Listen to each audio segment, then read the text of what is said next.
Una giornata importante perché il maestro Carlo Baliana per oltre 20 anni ha animato, diretto e ha fatto crescere il nostro carnevale, quindi a nome di tutta la comunità lo abbiamo ringraziato con una pergamena e una celebrazione per proprio tutto questo bel lavoro che ha fatto. Lo ringraziamo perché ha fatto divertire grandi e piccini, ha fatto crescere il nostro carnevale, l'ha fatto veramente superare le nostre mura. Adesso il carnevale di Treviso è sicuramente un carnevale importante nello scenario veneto. Per me è stata una sorpresa che il sindaco Giovanni Manillo e anche l'assessore alla cultura Luciano Franchin mi abbiano chiamato qui in questa bellissima sala degli arazzi del comune di Treviso per premiarmi e darmi un giusto riconoscimento, secondo loro, dei 20 anni che ho organizzato la sfilata dei carri a Treviso.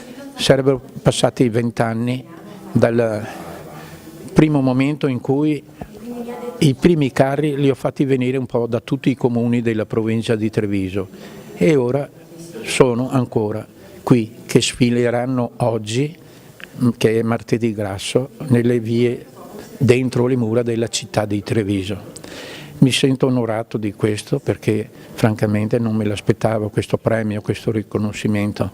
E ringrazio il sindaco, ringrazio tutta la cittadinanza della città di Treviso per questo riconoscimento che a me fa onore. I carnevali ci saranno ogni anno e sicuramente miglioreranno anche le varie costruzioni e i vari monumenti e la tecnologia dei colori che hanno imparato da Viareggio, che per 20 anni è stato il nostro simbolo.